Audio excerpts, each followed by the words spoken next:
Bisa ceritakan sedikit awal mulanya bergelut dengan mengenai literasi ini dan sejarah terbentuknya GPMB ini, Pak. Silakan Pak Cahyo. Baik, terima kasih Mas Robi Sunata. Assalamualaikum warahmatullahi wabarakatuh. Selamat sore, selamat sejahtera untuk kita semua. Yang pertama tentu bersyukur ya kita sampai detik ini masih diberi kesehatan, kesempatan, umur kita ya untuk kita bisa berbincang-bincang, dan mudah-mudahan semua yang kita perbincangkan memberi inspirasi, memberikan manfaat ke masyarakat kita, bangsa kita. Baik, pada kesempatan sore hari ini tentu saya berterima kasih ya kepada Yayasan Negeri Rempah ya, yang juga perkenalan kita di tahun berapa ya, 2018 ya 2018 ya, itu menjadikan hari sampai detik ini ya, alhamdulillah kita bisa akrab. Saya semakin akrab dengan Mas Bram ya, Mbak Rati dan teman-teman Yayasan Negeri Rempah. Bahkan saya juga ada kebanggaan juga, kalau tidak salah ya baru kemarin ya, atau koran yang mana ya, saya lihat Mas Robi Sunata ini sosok yang ditulis di Kompas atau di media gitu ya, media Indonesia. Saya merasa terhormat juga dong ini di interview, diajak ngobrol dengan orang yang sudah punya nama itu di mass media. Oke. Terima kasih Mas Robi Sunata. Dan ada Mas Fitrozi ya, Mas Fitrozi yang Bangka Belitung ya. Terus kemudian ada Mas Maulana, kalau Mas Maulana sudah hadir, ini juga perkenalan kita, insya Allah sampai kapanpun ya, mudah-mudahan sampai kita semua sampai ke akhirat deh, sebagai orang-orang yang berbuat kebajikan untuk masyarakat kita dan bangsa kita. Baik, terima kasih Mas Robi, Mas Fitrozi, Mas Maulana. Nanti saya merasa terhormat juga menjadi tamu di sini. Paling tidak kita bisa berbagi. Baik, singkat cerita Mas Robi Sunata, teman-teman sebagai tuan rumah ya, kita tamunya. Sebenarnya kalau kita mau berbicara kebetulan ya, paling tidak setidaknya sekarang sudah mulailah terekspos secara luas gerakan pemasyarakatan minat baca ataupun GPMB yang berdiri di tanggal 25 Oktober 2001. Jadi insya Allah di tahun ini 25 Oktober 2021 kita mau istilahnya sampai pada momentum 20 tahun GPMB.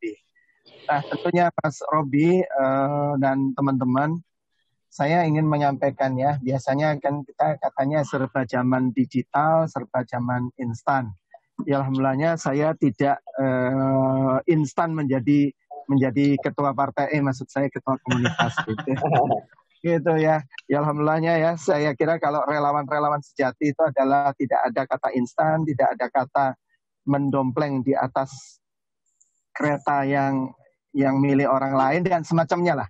Oleh karena itu saya boleh ya izin bercerita sedikit kenapa sampai saya kemudian istilahnya bergabung di GPMB. Singkat cerita, Mas Robi Sunata dan teman-teman semua, saya yakin ya, insya Allah orang-orang yang seperti Mas Maulana, Mas Robi, Mas Fitrozi, Mas Bram, Mbak Rati, dan teman-teman yang lain di sini adalah orang-orang yang memang sudah berangkat dari passionnya ya, dari rasa senangnya ya dengan aktivitas yang kita jalani. Saya pun demikian. Jadi sebenarnya Mas Robi, kesenangan saya mengumpulkan orang, berdiskusi ya, sampai mengajak orang berdiskusi, sharing berbagi ilmu dan kompetensi, itu jujur saja itu sudah saya mulai sejak SMP. Jadi senangannya saya ngumpulin orang, dapat saja narasumber itu. Sampai ya guru, sampai guru SMP, SMA, sampai pun saya mahasiswa, semua dosen pun heran juga kenapa saya bisa mengajak banyak orang untuk berdiskusi. Nah itu semangatnya sudah sejak dari situ. Nah kemudian secara formalnya saya ketika saya S2 di Jogja 93 ya sampai 96, tahun 96 itu 94 saya memang membuat satu yayasan ya, awalnya Yayasan Kolbun Salim namanya, karena berangkat dari singkat cerita dari keprihatinan saya merasa kita sebagai orang-orang kampus itu kesan saya kita berbuat untuk masyarakat itu kalau waktu kuliah kerja nyata ya KKN Ataupun kalau ada pengabdian masyarakat ya, dosen kan ada kegiatan pengabdian kepada masyarakat dalam rangka Tridharma perguruan tinggi. Nah, ketika saya S2 itulah saya merasakan kenapa ya dosen-dosen mahasiswa itu baru di masyarakat ketika kita ada kegiatan formal Tridharma perguruan tinggi, kuliah kerja nyata, praktek lapangan dan semacam itu. Nah, di saat itulah perenungan saya 93 itu menjadikan saya itu senangannya mengumpulkan anak-anak mahasiswa, mengumpulkan dosen-dosen, segala macam di Jogja itu sampai UII, UGM, waktu itu IKIP Jogja, sampai UPN, sampai Akademi Perawat, sampai Akademi Kebidanan, dan seterusnya. Untuk saya selalu mau berbagi ide, gagasan, pengembangan SDM, dan seterusnya. Sampai kemudian 94 saya mendirikan yayasan tadi yang saya sebutkan untuk memadai secara formal apa-apa yang saya lakukan, yaitu saya ingin berbagi dengan masyarakat luas apa yang saya punyai, pengembangan SDM dan seterusnya. Sehingga terhitung itu termasuk pengembangan SDM itu adalah apa yang suatu saat kemudian disebut dengan literasi. Itu saya mengajak orang itu untuk senang membaca, orang itu untuk mencintai buku, orang itu untuk senang belajar, orang itu untuk senang kemudian mengambil informasi dan pengetahuan dari apa yang kita baca dan semacam itu. Nah, sehingga kalau saya hitung-hitung, saya terhitung 1994 ya secara formal itu adalah salah satunya adalah menekuni pengembangan SDM. Kemudian ya karena SDM itu berangkatnya dari keluarga, the family, dari keluarga, maka saya juga concern di parenting. Ya, meskipun ilmu saya sebenarnya adalah public administration ya, saya di majornya di kebijakan publik. Kemudian juga akhirnya di literasi ya, yang kemudian suatu saat orang lebih banyak mengenal dengan sebutan literasi. Nah, kemudian singkat cerita perkenalan saya dengan GPMB adalah ketika saya 2009 itu bertugas memegang kampus IPDN yang ada di Sumatera Barat. Waktu itu karena jauh dari istri, tapi dua putri saya ajak ke Sumatera Barat ya. Saya pondok pesantren di Padang Panjang, saya berada di Kabupaten Agam ya, dekat kota Bukit Tinggi. Saya kalau Sabtu Minggu tidak pulang, itu adalah acara saya untuk membahagiakan saya, adalah saya selalu datangin ibu-ibu PAUD, saya ajak ibu-ibu PAUD ya. Padahal mereka tidak mengetahui kalau saya sebenarnya minimal ya cakep-cakep ya. Kalau jelek-jelek kan jelek jadinya.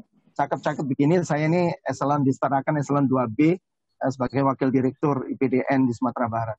Tapi saya cuek saja, saya naik motor, ada ibu-ibu PAUD, saya datangi, saya tawarin, saya ajak ngobrol-ngobrol, mau nggak kita ajak berbagi dan seterusnya. Akhirnya alhamdulillah 7, 8, 9 kabupaten kota setidaknya saya mengenal lah teman-teman, mengenal masyarakat di Sumatera Barat. Nah, disitulah salah satunya ada perpustakaan Bung Hatta ya di Kota Bukit Tinggi yang semula memang operasional dikelola oleh pemerintah Kota Bukit Tinggi, tetapi kan kemudian menjadi aset nasional ya, sebagaimana perpustakaan Bung Karno di Kota Blitar menjadi aset nasional perpustakaan Republik Indonesia. Nah, di saat saya itu karena senangannya mengumpulkan orang, kemudian pengelola perpustakaan Bung Hatta itu mengetahui saya senang mengumpulkan orang, akhirnya kita mendapatkan fasilitas, Mas Robi. Saya mendapatkan fasilitas untuk boleh memakai auditoriumnya, memakai ruang seminarnya. Kalau orang lain itu biasanya sampai saya ada orang-orang yang bertanya, Pak Cahyo bayar berapa ya? Itu kok boleh memakai perpustakaan Bung Hatta, auditoriumnya yang skala sekian ratus, sekian ribu orang, kemudian yang 100 orang. Saya bilang, saya diperbolehkan gratis, dan seterusnya. Nah, singkat cerita disitulah, tiba-tiba para pejabat perusahaan nasional itu kaget ketemu saya, kok kenapa Pak Cahyo kok di Sumatera? Singkat cerita disitulah perusahaan nasional ketemu kembali yang sempat saya agak vakum di 6 tahun terakhir, karena berada di Sumatera Barat. Ya. Nah, dari situlah ceritanya, dari situlah saya juga berkenalan, akhirnya kenal akrab dengan Profesor Dr. Mutia Hatta. Ya. Setiap acara kan ada acara tahunan ya, bulan Agustus ya kalau tidak salah, acara hari lahirnya Bung Hatta. Nah, kita akhirnya selalu didaulat ya, didaulat oleh teman-teman di Sumatera Barat sebagai orang yang aktif gerak di parenting, di pendidikan, di literasi. Saya mendapatkan kesempatan di situ sampai oleh Bu Mutia Hatta, pokoknya kalau Pak Cahyo yang pakai dengan komunitasnya, perpustakaan Bung Hatta harus mengizinkan. Yang penting diberitahu jauh-jauh hari. Jadi saya alhamdulillah sampai ke RRI Bukit Tinggi saya sempat mengisi. Jadi pokoknya lembaga-lembaga yang pendidikan ya alhamdulillah jadi tempat untuk kami keliling dengan komunitas belajar itu. Awalnya begitu. Nah, di 2015 salah satu ketua GPMB yang saya sebelumnya juga belum kenal, Pak Bambang Supriyotomo, mantan deputi, salah satu deputi di Perusahaan Nasional. Begitu ketemu saya, ya memang kayaknya Pak Cahyo deh yang cocok deh gabung dengan GPMB. Nah, disitulah saya begitu pulang 2015 ke Jakarta, Ibu Kepala Perpustakaan Nasional, Ibu Haja Sri Sularsi, meminta saya, mendaulat saya untuk menjadi salah satu pengurus di GPMB. Nah, dari situlah awal cerita saya sempat menjadi salah satu kepala biro kerjasama Sumatera, Bangka Belitung dan Riau, ya. Jadi karena dianggap saya berada di Sumatera tapi yang mondar-mandir di Jakarta pakai uang sendiri gitu mungkin. Jadi saya dipercaya untuk jadi ketua biro. Akhirnya karena ketua-ketua biro yang lain sepertinya nggak jalan. Saya ya dengan niatan saya senang jalan dan memang ingin berbagi ya. Mondar-mandir Sumatera Barat Jakarta itu udah bagi saya biasa di samping kalau ada kegiatan dari kantor.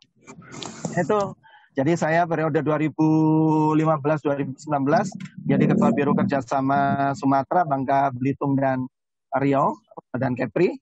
Kemudian di 2019 ketika Munas ya ke-6 GPMB Gerakan Pemasaran Minat Baca itu saya kemudian mendapatkan amanah dan memang di tahun itulah dari 20 tahun GPMB besok di 2021 saya termasuk satu-satunya calon yang memang adalah bukan mantan, yang bukan mantan pejabat.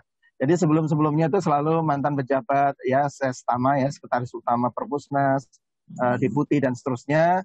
Dan begitu saya bergabung di GPMB, saya dipercaya oleh teman-teman, Pak Cahyo meskipun tidak di Perpustakaan Nasional, tidak formal pernah menjadi pustakawan dan seterusnya, tapi saya dipandang oleh teman-teman concern sekali dengan kegiatan membaca, kegiatan literasi dan seterusnya. Nah, disitulah saya alhamdulillah menjalani hari ini adalah tahun kedua ya dari 4 tahun dari tahun 2019 hingga nanti insya Allah 2023. Nah, apa yang mungkin istilahnya apa ya ingin menjadikan GPMB itu semula ya selalu kebetulan kan diantara pegiat-pegiat komunitas literasi minat baca, gemar baca ataupun budaya baca, kan ada forum TBM ya, Taman Baca Masyarakat yang berdiri 2005 ya, yang didirikan oleh Kementerian Pendidikan dan Kebudayaan ya, sebagai apa ya, mengejawantakan dari PKBM ya, program apa kegiatan belajar mengajar masyarakat itu ya.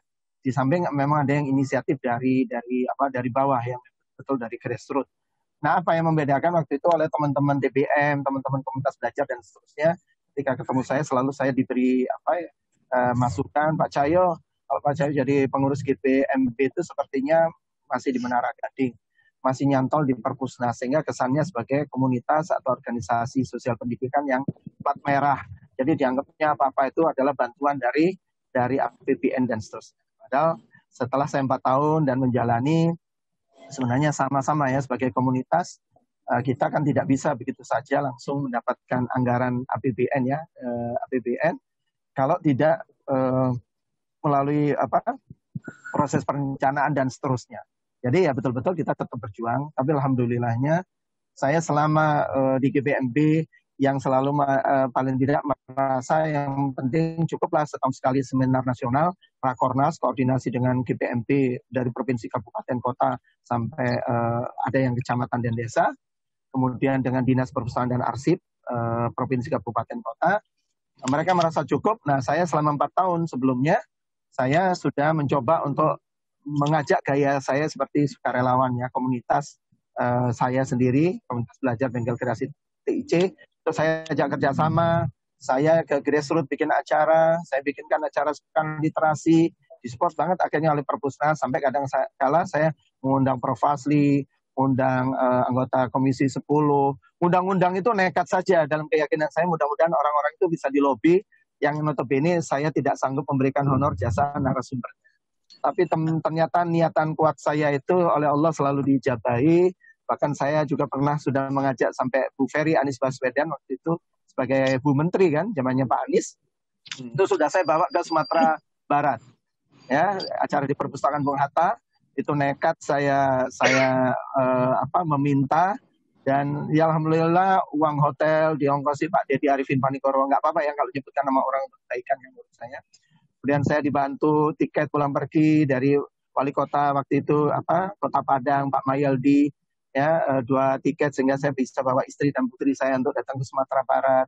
Saya dapat spanduk besar untuk bikin acara di Sumatera Barat oleh salah satu advertising, ya saya datang ke sana. Saya ingin mendapatkan jamuan makannya dari rumah makan masakan Padang, walaupun pada akhirnya belum dapat, ya hanya di Bola Pimpong.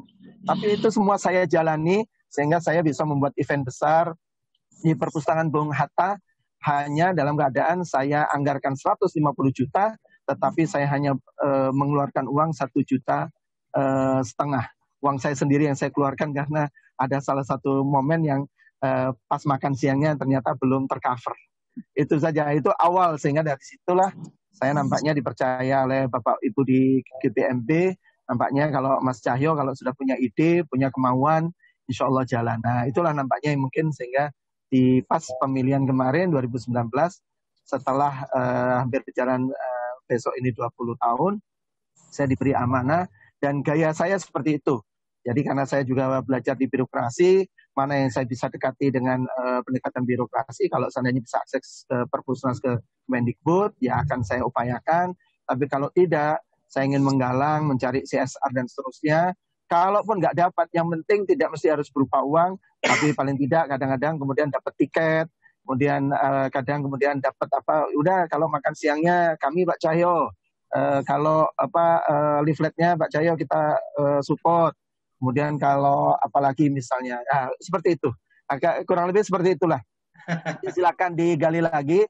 Tapi yang jelas saya menjalankan GPMB yang sekarang ini menginjak tahun kedua dari 4 tahun insya Allah periode kepengurusan saya, adalah saya bergerak ingin di atas adalah karena memang sudah dicitrakan GPMB itu adalah posisinya di pusat itu adalah memberikan rekomendasi kebijakan dalam pemerintah, kementerian lembaga dalam membuat kebijakan minat baca ataupun literasi. Tapi saya dari sisi di grassroots adalah saya terus mempromosikan sering kegiatan yang saya share juga ke teman-teman Yayasan Negeri Rempah, ke teman-teman yang lain, ya seri minat baca. Sebulan itu sekarang begitu menjelang 20 tahun saya mencanangkan harus ada acara menampilkan sosok-sosok guru PAUD pejuang literasi. Besok ini mau rencana sosok-sosok PNS beneran yang bukan pustakawan, bukan dosen, yang juga pegiat literasi. Nanti rencana saya sampai mungkin Polri, TNI yang pejuang literasi mau saya angkat semua untuk menunjukkan bahwasanya bangsa Indonesia itu bukan bangsa yang rendah dan rendah minat baca dan literasinya. Itu salah satu upayanya. Jadi itu Mas yang saya coba lakukan karena saya sadar bahwasanya GPMB di tengah-tengah masyarakat Indonesia ini juga ada komunitas yang lain, ada forum TBM, ada komunitas baca, ada sanggar sastra dan macam-macam. Saya selalu ingin memposisikan organisasi ini sesuai amanah Munas saya jalankan, yaitu kita ingin menjadi bridging actor, ya kita menjadi aktor yang bisa menjembatani berbagai macam komunitas. Nah di sisi mana yang kita lebih, itu yang ingin kita lakukan. Di antaranya saya rubah di Munas itu anggaran dasar kita tambahkan yang biasanya bidang-bidang biro dan bidangnya itu sejak pemahaman saya tentang organisasi itu kesan saya sangat strukturalistik, ya sehingga semangat geraknya itu rasanya kurang muncul gitu ya di nomenklaturnya. Saya tambahkan kemudian di situ dengan 2 unit fungsional, yaitu lembaga diklat dan lembaga kajian dan penelitian. Nah, lembaga kajian dan penelitian ini yang saya obsesikan dengan teman-teman adalah untuk memberi kontribusi kepada bangsa dan negara. Saya ingin GPMB melalui GPMB salah satunya adalah kita bisa menjawab penilaian negara luar, lembaga survei internasional yang mengatakan bangsa Indonesia adalah minat baca, literasinya rendah.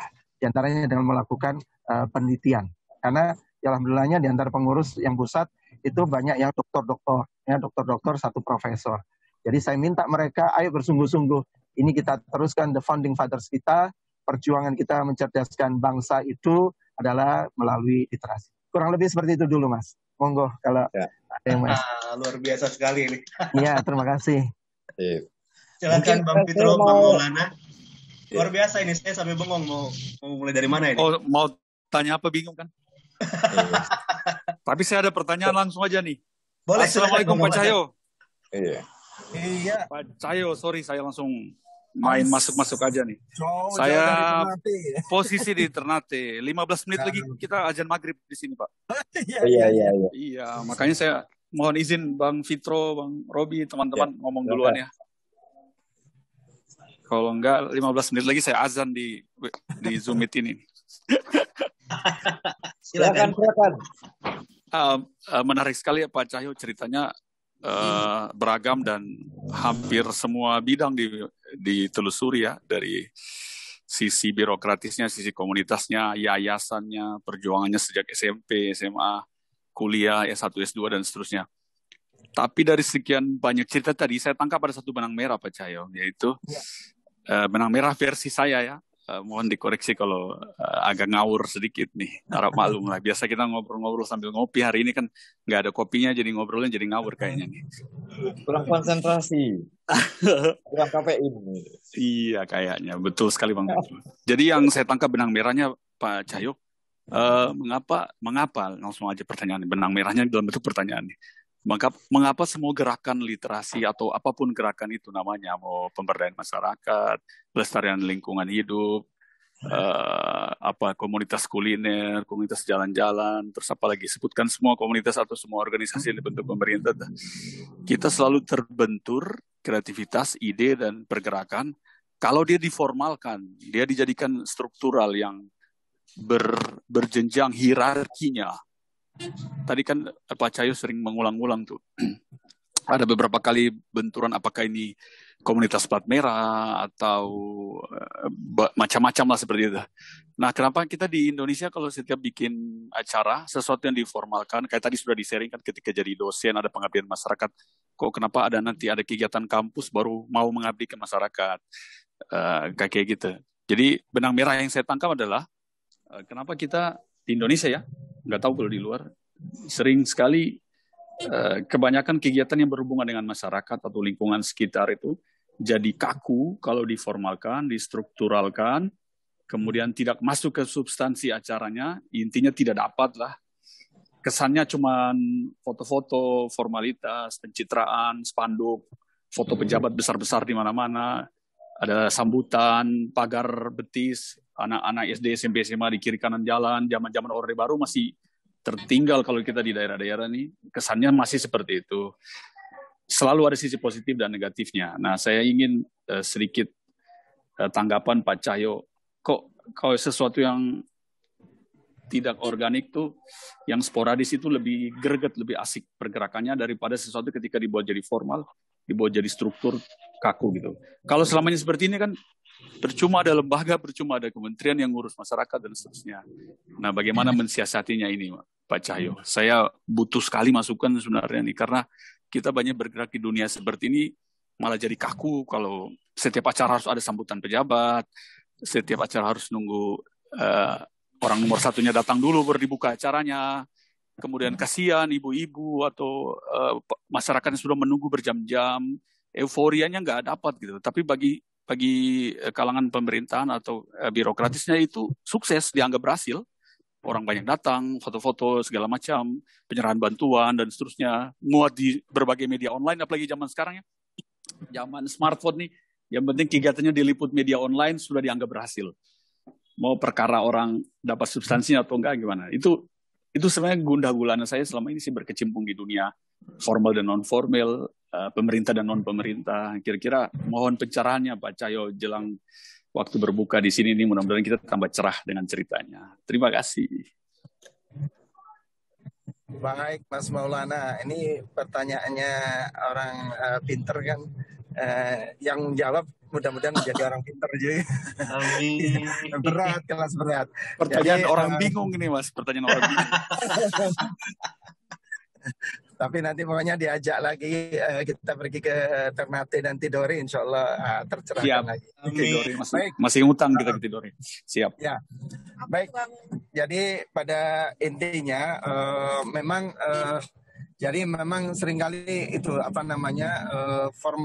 formalisme yang kita memang kalau lihat dari sisi kebijakan regulasi ya, termasuk ini ya, teman-teman TBM kan sedang juga ini satu tantangan bagaimana untuk bisa mendapatkan bantuan sosial, misalnya hibah sosial ya, itu juga kan dituntut oleh peraturan perundang-undangan, harus punya akta notaris, padahal ngurus akta notaris kan butuh biaya, padahal ada orang-orang yang berinisiatif sendiri membuat taman baca di rumahnya kan gitu.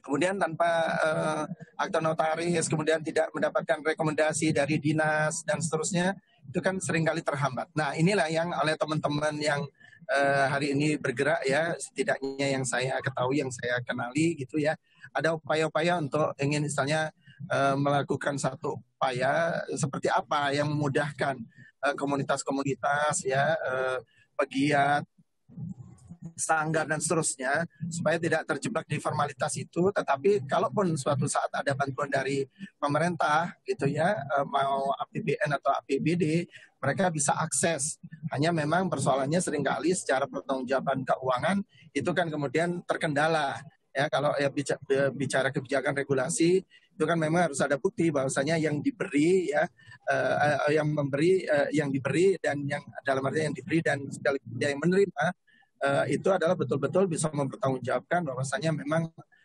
komunitasnya itu ada dan seterusnya. Nah, biasanya yang paling sederhana untuk menandai itu adalah formalitas ya, atau formalisme itu. Ini satu hal memang mungkin bagus dari sisi pertanggungjawab secara untuk transparansi, akuntabilitas publik dan seterusnya. Tetapi seringkali hal ini memang membonsai. Kalau kemudian kita sebagai pegiat literasi, mungkin komunitas kuliner dan semacamnya itu tidak mencoba untuk ya, tentunya ya, kalau saya kan kebetulan memang latar belakang belajar administrasi negara, ya kenal setidaknya 20 tahun dengan Kementerian Dalam Negeri. Jadi setidaknya sempat tahulah kurang lebih sedikit banyaknya, meskipun banyak hal yang juga saya belum tahu ya, peraturan perundang-undangan. Tapi setidaknya itu kita bisa menyuarakan ya. Saya ketika dengan Kemendikbud pernah ya diminta untuk bagaimana Pak kriteria TBM yang bisa diberi bantuan sosial atau bantuan support ya, dukungan atau penunjang dari Kemendikbud. Nah, rata-rata mesti mengusulkan harus ada akta notaris, kepengurusannya ini dan seterusnya, itu oke. Tetapi kita juga jangan terjebak. Nah, di situ waktu itu saya mendorong untuk setidaknya ada rekomendasi dari dinas terkait ya. Dari dinas terkait, setidaknya adalah dinas terkait itu mengetahui komunitas itu ada, kiprahnya ada, kegiatannya ada, pengurusnya ada dan seterusnya. Tapi kalau semua dituntut formalisme seperti peraturan perundang-undangan kita, model organisasi masyarakat ya, ormas ya, yayasan dan seterusnya, tentu kiprah para relawan ya, community ya, komunitas yang saya pelajari itu memang bisa terbonsai gitu ya, kalau pakai bahasa kerennya ilmu politik itu seringkali memang terbonsai. Meskipun satu sisi kita dari sisi pemerintah kepentingannya. Nah, terus bagaimana kalau dari perspektif saya ya, saya ketika dengan GPMB ini misalnya ya, karena sebelum-sebelumnya selalu dianggap sebagai komunitas atau organisasi sosial pendidikan yang plat merah kesannya. Nah, begitu saya masuk, tapi ini tentu kembali ya, diantaranya juga mungkin sangat personal, tapi suatu saat kita harus mampu menginstitusionalisasikan, melembagakannya di dalam organisasi kita masing-masing. Apa? Saya walaupun orang kemudian tahu saya adalah orang yang belajar di birokrasi, walaupun bukan seorang praktisi, tapi saya tunjukkan dari sisi pendekatan ya, dari sisi pendekatan di awal saya terpilih ketika rapat pertama langsung saya sampaikan, walaupun saya dikenal dekat berada di birokrasi Kementerian Dalam Negeri, walaupun di sekolah pendidikan kedinasannya, namun bukan berarti kemudian cara berpikir saya saklek murni kayak para birokrat. Karena birokrat yang sukses itu adalah birokrat yang kreatif, inovatif, visioner dan seterusnya. Saya bilang begitu. Saya labrak saja gitu ya. Birokrasi itu kan suka membonsai cara berpikir kita, kreativitas kita, inisiatif kita dan seterusnya. Memang watak birokrasi itu tidak bisa dilepaskan itu. Apatah lagi kalau lebih parah lagi ke kita bagian dari aparatur militer ya kan. Memang sistem, mekanisme, organisasinya mengharuskan untuk kita begitu dapat komando siapa ya, sama seperti mahasiswa saya pun di PDN siap laksanakan, siap salah. Nah, itu yang harus kita eliminasi, harus kita cairkan menjadi bahasa yang positif ya. Tetap patuh pada arahan, guidance, tetapi tetap terbuka ruang untuk kreativitas. Nah, saya bawa di GBMB, saya sampaikan ke teman-teman, di GBMB paling tidak yang di pusat, saya melihat keanggotaannya ada 3 komponen. Yang pertama adalah kita melibatkan teman-teman profesional. Orang-orang profesional di sini adalah orang-orang yang punya level nasional ya, dia mungkin sebagai ya mungkin kita semua kenal ya, ada Forum Lingkar Pena, ada Kampung Dongeng, ada Reading Bug, kemudian ada Forum TBM misalnya dan seterusnya.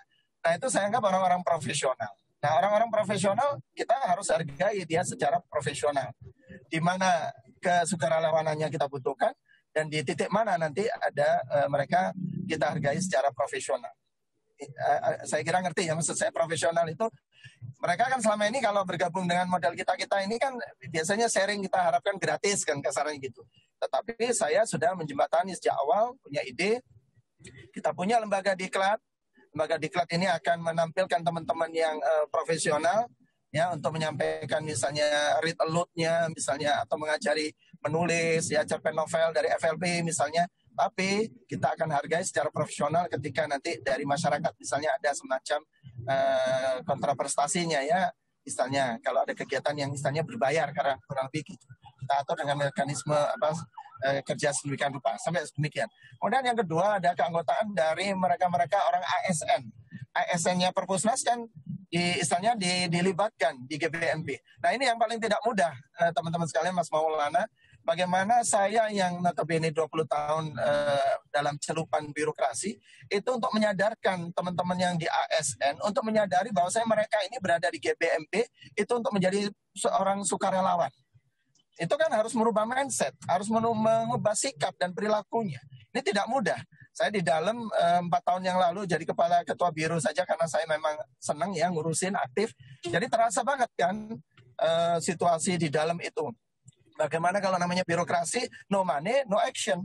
Nggak ada duit ya, nggak usah dikerjakan Pak Cayo, ngapain kita.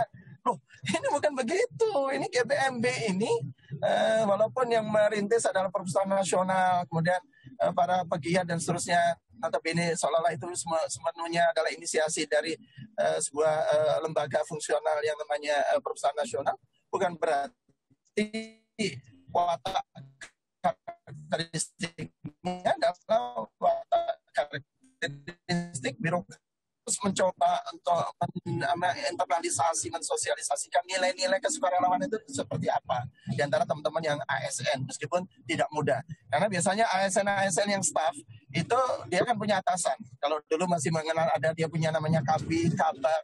Kadang-kadang begitu saya minta tolong, kadang-kadang mereka sebagai staff ASN, Pak Cahyo, saya sebentar dulu ya lapor atasan saya. Lah, saya jadi bingung kan. Satu sisi mereka, saya adalah ketua umumnya, tapi begitu mereka saya minta bantuan gitu ya, saya juga sifatnya minta tolong, tidak perintah-perintah, karena saya tahu ini adalah organisasi kesukarelawanan gitu. Tapi kadang-kadang, Pak Cahyo, saya izin dulu ya dengan atasan. Nah, itu tidak mudah. Itu tantangan. Kemudian keanggotaan yang berikutnya adalah mereka-mereka yang notabene orang-orang sukarelawan. Bisa dibayangkan ya secara umum Maulana, orang-orang yang sukarelawan itu pada umumnya itu seringkali tidak peduli regulasi, tidak mau terlalu diatur, tidak mau terlalu diorganisir terlalu ketat, ya kan? Pembagian tugas itu ya pokoknya yang penting kita kan jalan, yang penting kan kita berbuat. Nah, saya menggabungkan 3 komponen pengurus ini dengan latar belakang ASN, orang profesional yang saat tertentu dia juga harus kita apresiasi ya secara profesional ya, ngerti ya saya kira maksudnya. Kemudian dengan orang-orang yang sukarelawan. Nah itu begitu setiap acara itu seringkali ada yang bisik-bisik, Pak Cahyo, ini sebenarnya acaranya ada honornya nggak sih? Gitu. Kalau yang ASN juga pasti begitu, Pak Cahyo, ini kan pasti sudah di SK-kan kan? Jadi kalau udah di-SK-kan oleh kementerian atau lembaga kan pasti ada honornya. Nah itu bayangkan, saya akan menghadapi juga orang per orang yang akan bertanya seperti itu. Tapi saya harus mampu menjelaskan kepada semuanya, di sini batasan-batasannya. Lembaga perjuangan, kesukarelawanan, tetapi kita harus bekerja, pembagian kerja, berorganisasi yang baik, yang tertib, supaya obsesi pekerjaan, tugas besar kita bisa tercapai dengan apa? Adanya pembagian kerja, spesialisasi, tetapi masing-masing bagian ada satu titik yang dituju. Begitu. Jadi saya mencoba memang ini setahun 2 tahun ini sampai insya Allah 2 tahun yang akan datang, mudah-mudahan saya masih ada umur, masih sehat ya. Saya ingin mencoba membuktikan mampukah saya memadukan antara mereka-mereka yang sudah sangat kental dengan karakteristik kesukarelawanannya gitu ya, yang tidak mudah diatur ya biasanya ya, pokoknya yang penting bekerja, yang penting melakukan sesuatu yang real kata Mas Maulana tadi ya. Tapi di satu sisi kita berhadapan dengan ASN, yang ASN ini akan mau berjalan kalau ini kira-kira dianggarkan tidak di APBN, dianggarkan tidak di APBD. Kemudian para profesional yang saya harus mampu memadukan ada satu kontinum. Di titik tertentu saya bilang ini ya sharing ilmu dan pengalaman ya gitu. Maksudnya Pak Cahyo, ya saya mohon ini sedekah ilmu ya, gitu basic-basicnya. Tapi di sisi yang lain, saya tetap mengapresiasi begitu saya mendapatkan kesempatan dari kementerian lembaga atau ada lembaga yang memang secara profesional memberikan sesuatu ya kepada narasumber, maka saya juga secara profesional juga menyampaikan ya, karena prinsip transparansi itu juga saya tanamkan. Saya kira itu Mas Maulana ya, saya mencoba menjembatani ya antara ada birokrasi, kemudian ada komunitas yang notabene komunitas itu kan cirinya ya, saya beberapa penelitian saya tentang komunitas itu adalah sebuah kelompok yang berbuat sesuatu yang tanpa dibayar, mereka secara sukarela, mereka tidak dipaksa, kemudian mereka tidak terikat dengan formalitas dan seterusnya.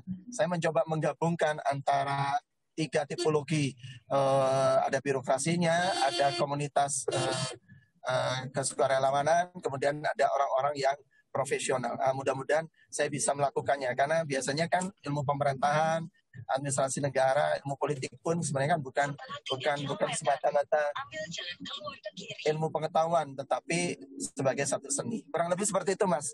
Jadi menurut saya bagus kalau kita bisa akses dengan kementerian lembaga. Saya kira seperti yang mungkin teman-teman juga sudah melakukan, hanya tinggal pinter-pinternya kita memainkan sebagai seorang yang berkecimpung di komunitas, untuk di saat mana kita memang harus mengikuti aturan main birokrasi sepanjang dia tidak membonsai gagasan, keinginan, sikap, semangat kita, dan kemudian di saat mana kemudian kita mengajak teman-teman partisipasinya itu sebagai ini wadah perjuangan. Kemudian di saat mana kemudian kita juga tetap mengapresiasi teman-teman ketika memang ada sesuatu yang bisa diberikan, kita berikan secara profesional. Nah, ini saya mencoba untuk memadukannya. Mudah-mudahan berhasil. Ini juga ujian saya yang terbesar secara nasional, karena saya kan membawai sekarang itu provinsi, kabupaten, kota, yang ternyata begitu saya pertama kali terpilih saja, saya buka membuat WA group secara nasional. Pagi hari seolah-olah saya seperti seorang presiden, karena setiap pagi hari itu sudah harus mendengarkan omongan, keluhan, celotehan, cemoohan, ternyata dari seluruh Indonesia. Wah, saya memikir-mikir belum jadi presiden ternyata sudah seperti ini ya, begitu organisasi ini adalah memimpin nasional ya, provinsi, kabupaten, kota. Ya kan, pagi-pagi, Pak Ketua, ini usul begini, Pak Ketua, harusnya nanti GPMB begini, ada begini, begitu, dan seterusnya. Bayangkan kalau saya turutin terus itu tiap hari. Nah, ini ya tantangannya. Saya kira demikian dulu ya, Mas Maulana. Mudah-mudahan menjawab. Ini adalah nampaknya lebih mengajarkan kepada kita untuk kita menampilkan sosok seorang pembelajar ya. Kita mengarungi ya. Kalau organisasi ya kita harus menjadi learning organization ya, menjadi organisasi pembelajar. Kalau seorang personalnya ya kita seorang personal pembelajar. Saya kira demikian, Mas. Mudah-mudahan bisa menjawab pertanyaannya intelektual muda dari Ternate ini ya, Mas Maulana. Silakan Pak Fitro. Baik, terima kasih. Tadi memang ada pasti ada timbul persoalan kesenjangan antara formal dan informal.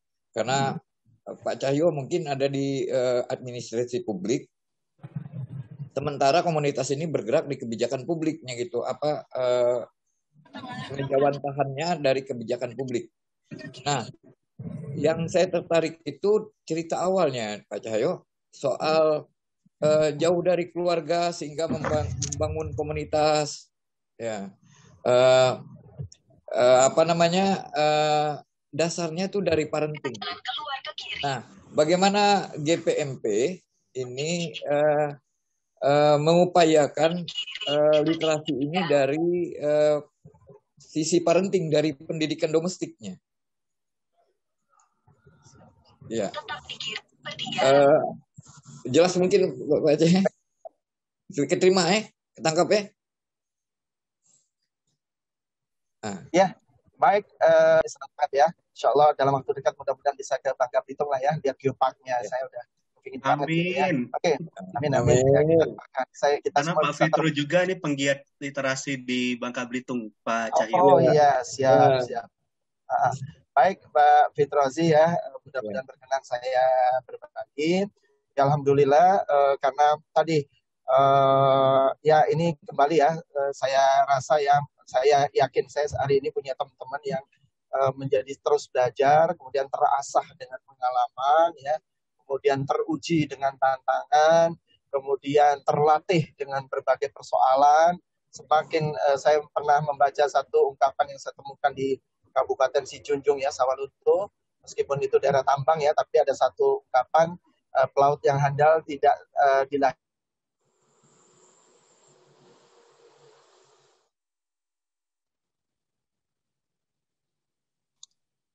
Oke, sepertinya Pak Cahyo sedang berganti BTS nih.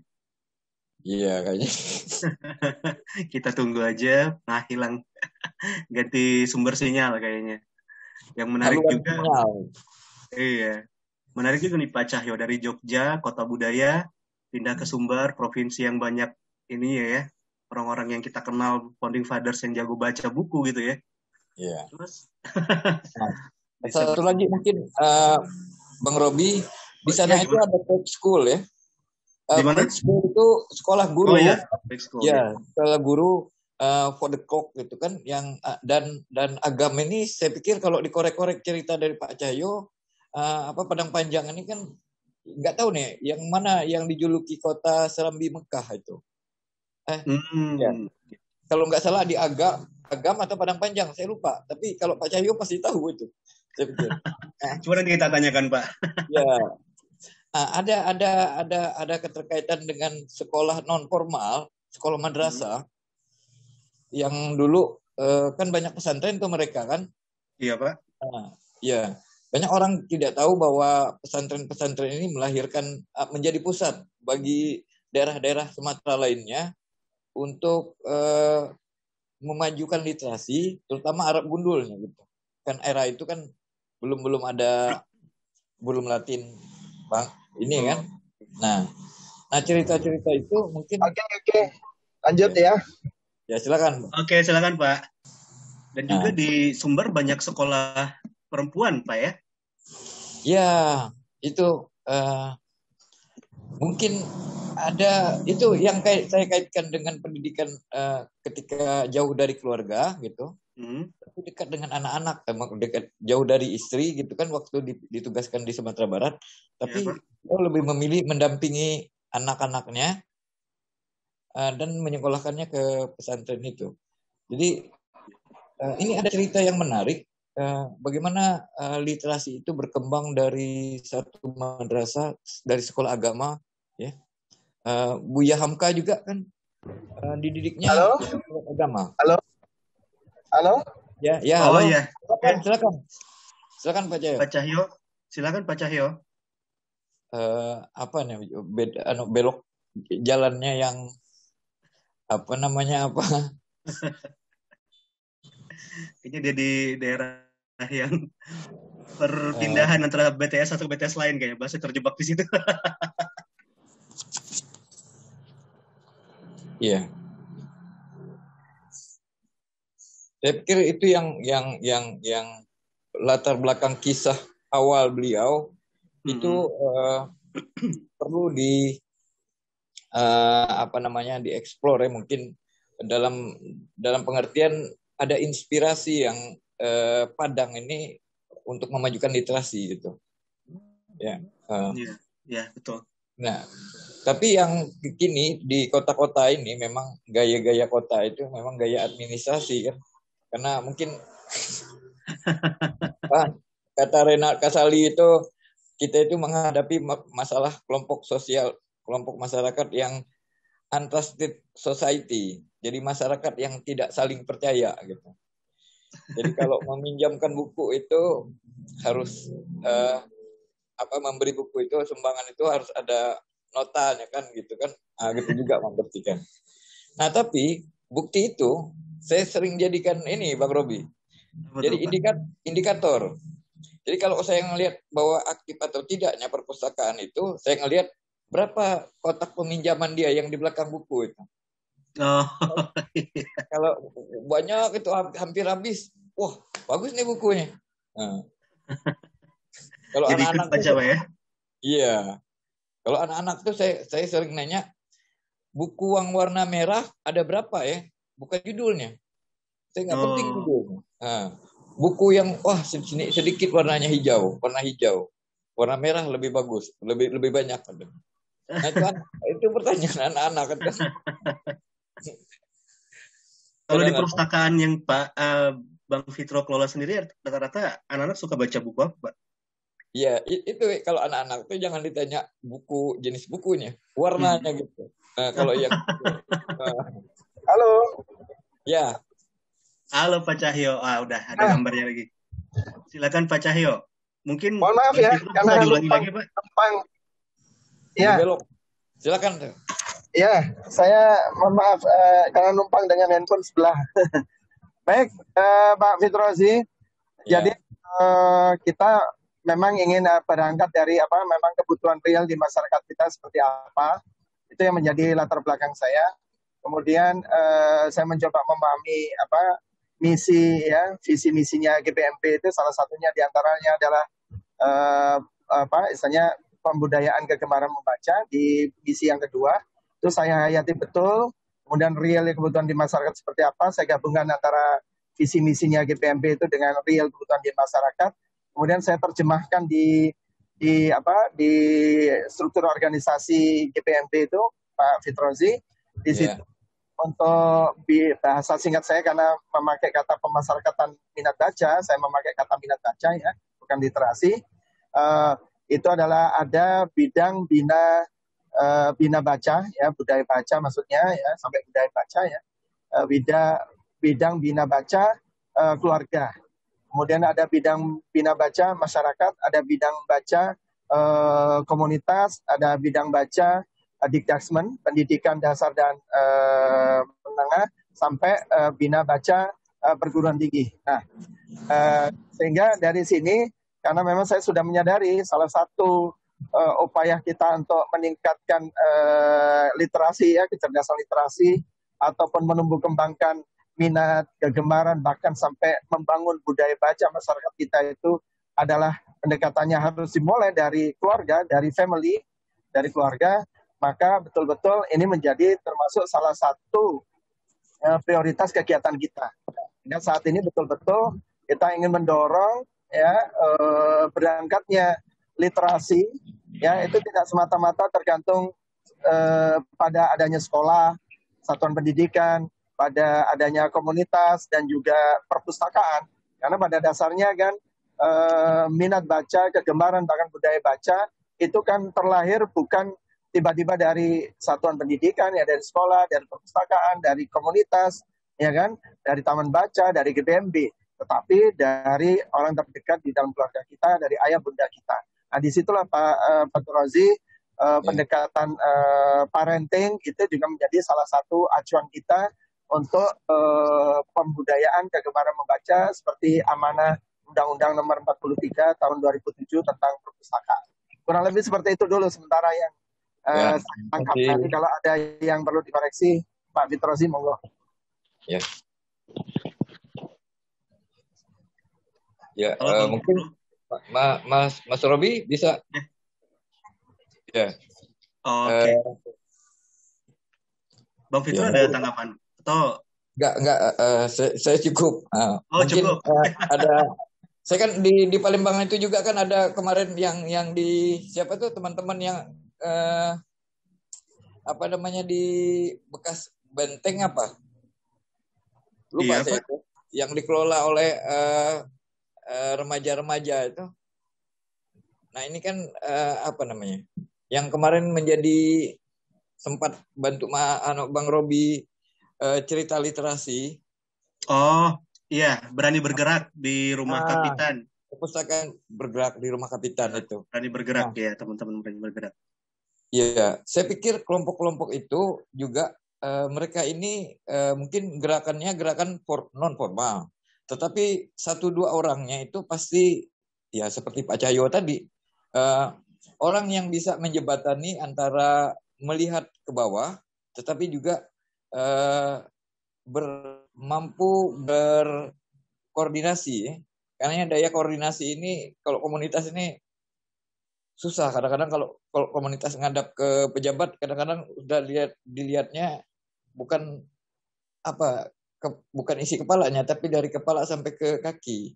Ini orang cocok nggak gitu? Ada ketidakyakinan gitu kan? Yang kayak Saya gini, Fatrozi ya. Yeah. Saya begini, Mas Robi, Mas Maulana, dan teman-teman semua. Saya memang bajunya saya pakai semua, Pak. Jadi ketika saya sudah pernah mengalami waktu saya di Sumatera Barat itu, begitu menghadap ya, saya nemenin teman-teman komunitas ya, kan mereka nggak pakai seragam, nggak pakai PDH dan seterusnya, ya kan? Sehingga dianggap, Anda dari mana ini? Biasa kan, namanya birokrasi, langsung tanya, Anda dari mana, keperluannya apa? Jadi gitu aja kan teman-teman yang sukarelawan atau komunitas kan langsung keder, kata orang Jakarta ya, keder itu. Nah, di saat itu, begitu melihat surat yang kita lampirkan, di situ ada tertulis nama kan, yang namanya Pak Cahyo nih yang mana? Begitu saya di depannya aja, saya Pak. Gitu. Oh, Bapak dari mana? Saya dosen IPDN. Gitu. Begitu tuh dengar kata IPDN Kementerian Dalam Negeri kan, langsung, oh gitu ya Pak. Udah ini tadi Mas ini kenapa nggak ngomong? Udah ini kenapa nggak ngomong gitu Mas?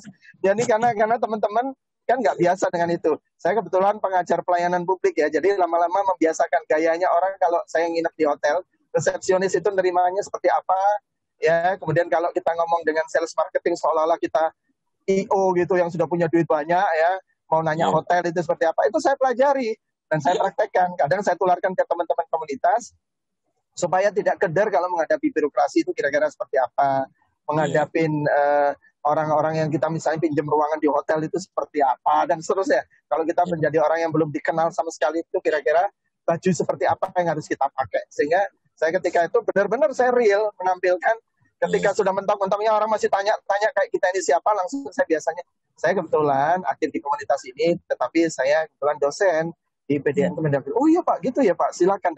Gitu, Kang Fitrozi. Saya biasanya pakai ilmu, pakai baju, segala macam baju. Kayak Doraemon itu saya keluarkan macam-macam gitu.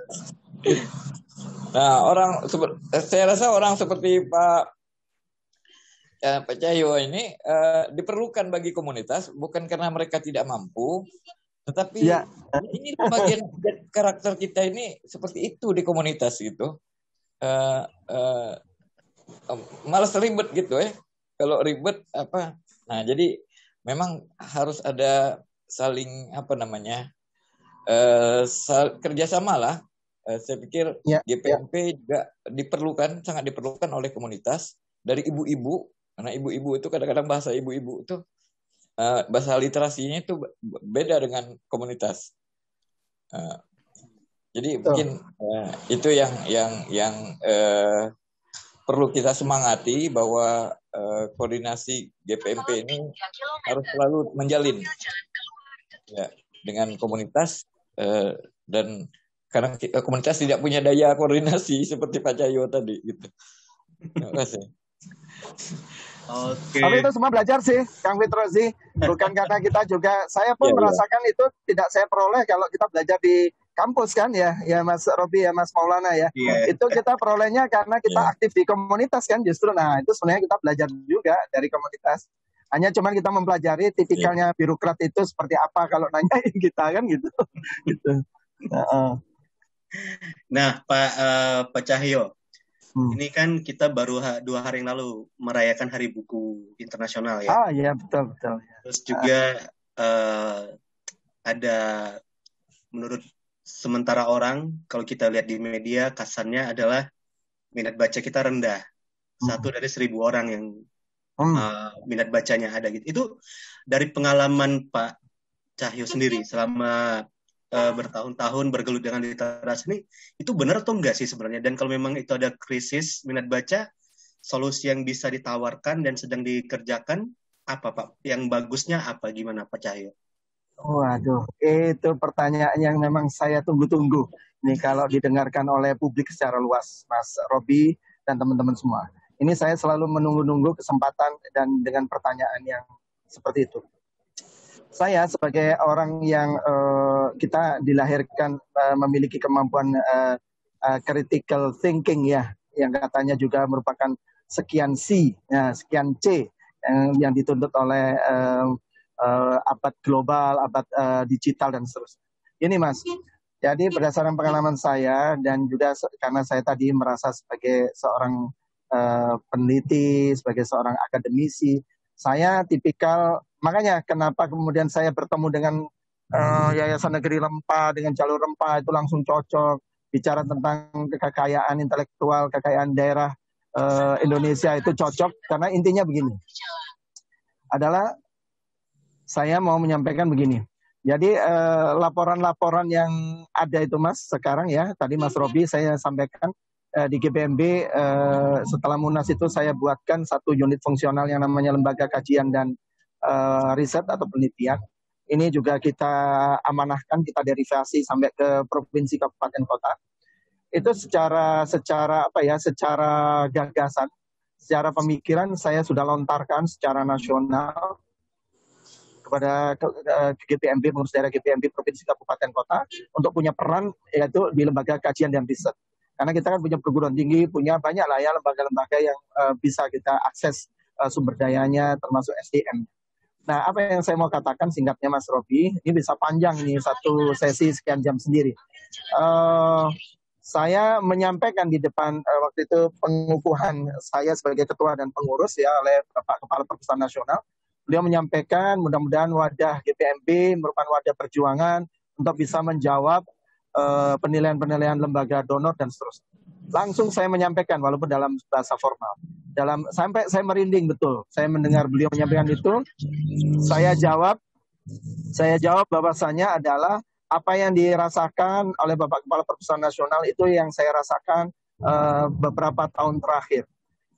Saya tidak rela sebagai anak bangsa itu dinilai bangsa kita itu rendah minat baca dan literasi. Nah, untuk menjawab itu, saya sudah menyiapkan di GPMB Lembaga Kajian dan Riset. Nah, apa yang saya lakukan sekarang, Mas? Saya sudah mendorong untuk tahun ini harus mulai teman-teman kita yang doktor, profesor. Saya dorong, saya ajak, saya sudah berkoar-koar dengan lantang banget. Saya sampaikan, apa yang saya lakukan sekarang adalah saya kumpulkan semua laporan-laporan UNESCO, laporan PISA, laporan Center Connecticut State University dari Inggris dan beberapa lembaga itu. Saya berjanji adalah saya sebagai seorang akademisi, sebagai seorang peneliti ingin melakukan assessment terhadap laporan-laporan dunia internasional. Kenapa? Kita seringkali sebagai satu bangsa yang sudah merdeka 76 tahun secara formal, tapi kita seringkali merasa inferior begitu mendengar, membaca laporan-laporan lembaga internasional. Padahal kita sebagai anak bangsa, kita harus berani mengkritisi. Ya, itu yang alhamdulillah saya diberikan, dilahirkan sebagai manusia yang ingin berani untuk mengkritisi. Tapi saya tidak ingin mengkritisi membabi buta, tetapi akan kita lakukan kajian riset yang sungguh-sungguh, yang serius. Dan saya mencoba untuk mengakses teman-teman yang pakar di statistik, yang pakar di bidang linguistik dan seterusnya. Nah, ini semua adalah untuk menjawab yang bahkan diantara sekian jawabannya. Kalaupun saya agak loncat-loncat, mohon maaf ya, karena saya merasa waktu ya mungkin supaya cepat tersampaikan. Ya Bapak, silakan. Ya, jadi saya sampaikan adalah kita mengupayakan di samping mengumpulkan data-data tadi untuk kita lakukan assessment ulang. Ya, misalnya yang PISA itu kan terakhir 2015 dan 2018. Kemudian yang UNESCO itu sudah sejak 2013. Kemudian yang satunya yang tadi yang Connecticut State University itu pusat penelitiannya itu di 2016. Nah, padahal namanya variabel, ada variabel-variabel, bisa jadi kalau variabel 5, kita sebagai seorang peneliti kan bisa menambah 5, bisa 7, bisa 10, dan seterusnya. Jadi, saya mau katakan karakteristik hasil penelitian itu adalah tidak ada yang mutlak ya, atau absolut. Dia pasti ada kelebihan dan ada keterbatasan. Nah, salah satu catatan saya, mohon maaf ya, saya apa adanya, saya agak tipikal apa adanya ngomong.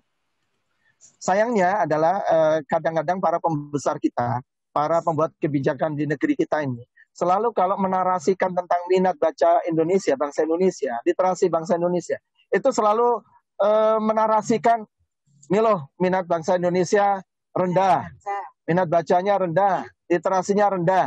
Nah, ini berdasarkan laporan UNESCO, berdasarkan laporan PISA dan seterusnya. Tetapi setelah itu tidak pernah sejauh saya mengikuti sekian lama itu diuraikan secara detail.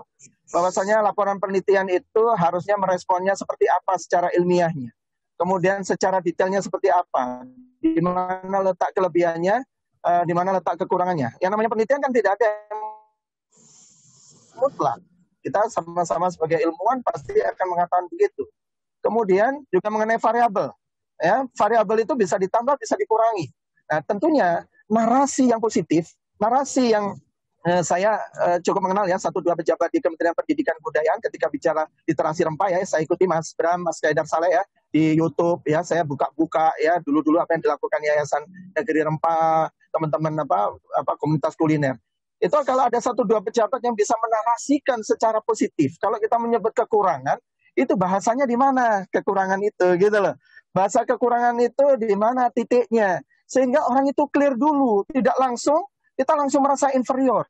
Tapi begitu ada pejabat, kemarin saya mengikuti Rakornas Perpustakaan di bidang perpustakaannya di bulan Maret kemarin, dari Kementerian Dalam Negeri, sampai pun dari Bappenas, sampai pun dari kementerian lembaga, semuanya narasinya sama. Padahal sumbernya sama, Mas Robi.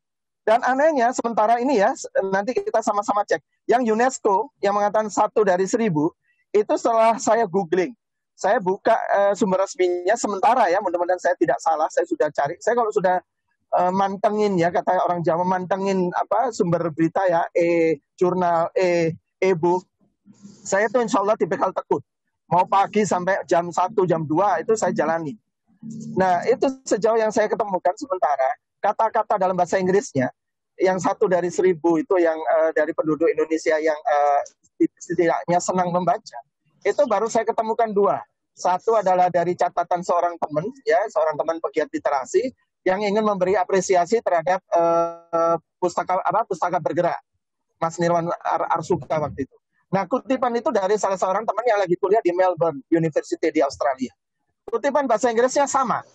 Nah, kemudian saya lacak tulisan kutipan bahasa Inggrisnya ini, ternyata dikutip juga oleh satu jurnal ilmiah nasional ya, tetapi baru 2020 atau 2021 bahkan. Nah, sementara kata-kata dalam bahasa Inggris yang sama ini pun itu ternyata dikutip oleh siapapun dengan narasi yang sama. Bahasa Inggrisnya pun sampai sama. Sehingga pertanyaan saya ini sebenarnya sumbernya dari mana? Mengatakan ini publikasi oleh UNESCO. Nah, ini Mas yang menunjukkan saya paling tidak kita ingin mengkritisi. Nah, kemudian saya yang terakhir seminar yang lalu Mas, kita di GPMB ada disupport oleh Perpustakaan Nasional, yaitu mengadakan seminar, saya mengadakan call for paper pertama kali. Ya, dari kurang lebih 20 tahun GPMB. Nah, di situ saya mengajak, saya menantang ke teman-teman, saya minta ke teman-teman yang dokter-dokter bahasa, dokter-dokter pendidikan ya.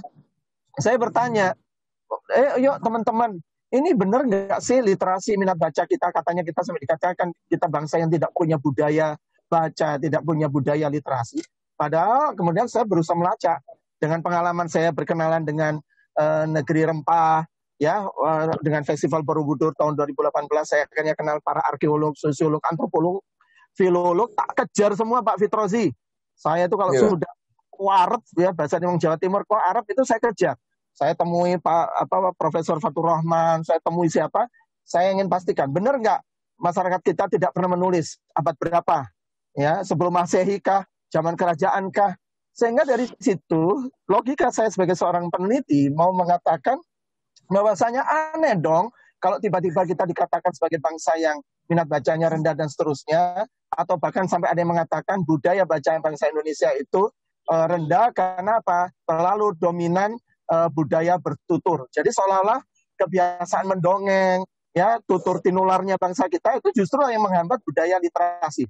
Padahal saya baca e-booknya antropolog, sosiolog, filolog yang membangun paradigma baru, justru orality itu memberikan kontribusi pada literasi, termasuk literasi baca, literasi sampai cetak, digital, dan seterusnya. Pokoknya banyak baca. Dengan banyak baca itulah saya yakin ada satu cara pandang yang harus dikonstruksi kembali. Sehingga saya mau mengatakan, saya kemana-mana sekarang sedang menyuarakan UNESCO itu baru melancarkan Global Literacy Effort itu tahun 1946. Saya baca sendiri di dokumennya. Nah, sekarang pertanyaannya, apakah bangsa Indonesia mulai literasinya di tahun-tahun setelah peristiwa kemerdekaan kita? Ternyata tidak. Ya, saya mendengar dari teman-teman, dari Mas Yanuar saja, kemarin saya sudah dapat inspirasi. Saya dari Pak Dr. Ali Akbar yang arkeolog, ternyata bahwasanya ada bukti-bukti arkeologis yang menunjukkan sudah ada namanya literasi visual, berarti membaca gambar. Kemudian juga dari teman-teman yang filolog, filolog ya, yang naskah-naskah kuno itu ternyata masyarakat kita punya tradisi menyalin ajaran agama dalam bahasa dalam huruf Palawa, bahasa Sanskerta, bahasa Islam, huruf huruf Arab dan bahasa Arab dan seterusnya. Sehingga saya mau mengatakan berarti literasi kita ini sudah sejak dahulu kala. Hanya tinggal kita mencari titiknya di mana kemudian kok dengan instrumen-instrumen tertentu kemudian kita dinilai minat baca dan literasi kita itu rendah. Nah, disitulah saya ingin seobjektif para arkeolog, sosiolog, antropolog, filolog untuk yang membuktikan bahwasanya tidak bisa serta-merta instrumen-instrumen yang kuantitatif kemudian mematahkan begitu saja bahwasanya masyarakat kita punya kearifan lokal, punya intelektualitas, khasana intelektualitas di daerah dan seterusnya, yang itulah yang memperkaya literasi. Jadi dengan kata lain tidak bisa kita ujuk-ujuk begitu saja muncul instrumen-instrumen itu. Yang instrumen itu saya lihat hanya ada 5 variabel, kadang ada hanya 3 variabel, tetapi dipakai untuk mengeneralisasi budaya masyarakat Indonesia rendah, literasi masyarakat bangsa Indonesia rendah dan seterusnya. Jadi ini sementara masih dari sisi saya, Mas Robi dan teman-teman, saya secara sungguh-sungguh Bismillah, saya dengan memohon pertolongan kepada Allah, saya ingin meyakinkan diri, saya sebagai anak bangsa, inilah perjuangan saya, diantaranya adalah untuk membuktikan bangsaku ini tidak serendah yang dinilai oleh bangsa lain. Itu. Ini. Amin. Tapi saya nggak tanggung-tanggung ya. Saya betul-betul konsultasinya dengan arkeolog, filolog, antropolog, budaya dan seterusnya. Jadi enggak kaleng-kaleng gitu loh maksud saya mau ngomong itu. Nah, saya sudah tulis, nanti tulisan-tulisan ini saya ingin coba mudah-mudahan bisa sampai dipublikasi kalau perlu publikasi internasional biar dapat respon dari dunia internasional. Kemudian, seperti Yayasan Rempah, Negeri Rempah dengan teman-teman memperjuangkan jalur rempah lah ya untuk mendapatkan heritage ya dari UNESCO. Saya kira literasi kita juga perlu kita perjuangkan di dunia internasional. Saya kira demikian kurang lebihnya. Mohon maaf ya kalau meledak-ledak. Ya, karena ini saya senang sekali nih Pak Cahyo. Saya senang sekali dengan Pak Cahyo yang bersemangat. Jadi ada harapan gitu. Tapi memang saya sepakat. Kita sebenarnya nggak tepat dibilang minat baca rendah. Saya sepakat yang dengan Bapak singgung tadi soal membaca visual.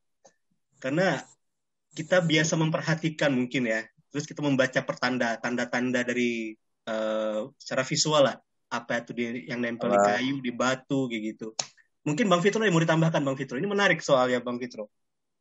Ya, saya pikir ada 6 literasi itu, termasuk kita belum membahas masalah 7 sumur, 7 langit, 7 bumi, angka literasi numerasi itu begitu menarik sehingga kita mengenal banyak ilmu, kemudian melihat aritmatika itu sebagai sebuah pola kehidupan.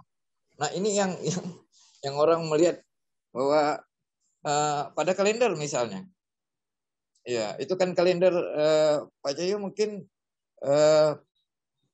melihat banyak koleksi, bagaimana orang membangun literasi berdasarkan zamannya kan, atau berdasarkan wilayahnya. orang melihat bulan, kemudian dia menarasikannya dalam bentuk lambang. Lambang itu diartikulasikan lagi dalam bentuk ritual-ritual tertentu, sehingga efektif menanam padi ini begini loh, gitu. Nah akhirnya kan dari sesuatu yang melihat dengan mata telanjang, melihat, saya ngelihat kalau di sini itu ada istilahnya, mungkin orang mengenal bintang kejora, tapi ada yang mengatakan ini bintang subuh, bintang fajar. Nah, bintang fajar. Apa hubungannya bintang fajar dengan pertanian? Prosesnya lama, dan proses itu adalah proses literasi yang kadang-kadang orang belum angkat itu sebagai koleksi pengetahuan literasi lokal gitu. Nah, kalau dengan ada anggota-anggota GMPMP yang tersebar di Nusantara ini kan, saya pikir GMPMP bisa menjadi gudang literasi bagi orang-orang asing itu gitu. Bahwa beginilah kenyataan kita itu tidak bangsa yang inferior gitu. Laporan yang membuat Indonesia itu inferior. Mungkin begitu maksudnya. Iya. Yeah. Mungkin literasinya dibatasi untuk membaca teks, Pak ya, bukan membaca luar teks gitu. Ya, kita kan dulu melihat bahwa sejak dikenalkannya huruf Latin, banyak tuh kursus-kursus buta huruf. Padahal orang sudah mengaji, udah membaca huruf Latin, udah huruf Jawi, udah tahu Zubaidah, Zubaidah. Di situ titiknya Pak Fitrozi. Betul. Itu logika yang saya pahami. Betul. Iya. Betul. Kita menjadi illiterasi ya, begitu 1945 karena saya sudah pelajari dokumennya, karena ternyata tahun 1952 karena pengaruh Turki Utsmani ya, setelah diruntuhkan oleh Kemal Atatürk, itu kan ada gerakan sekularisasi. Ternyata itu di Asia Tenggara, di Kuala Lumpur apa Singapura, nanti bisa dicek ya, 1952 itu ternyata dilaksanakan Kongres Bahasa dan Kebudayaan yang menganjurkan, sangat mendorong untuk pemakaian huruf Latin. Nah, kemudian huruf Arab ya, pegon Jawa, pegon Melayu itu untuk kalau tidak salah dihapuskan. Nanti kita cek lagi ya. Itu yang sempat saya baca. Ya, berarti memang ada hubungannya di situ. Dan catatan saya betul kata Pak Fitrozi tadi ya, boleh ya saya meledak-ledak ini. Jadi memang terus memberikan batasan konsep literasinya.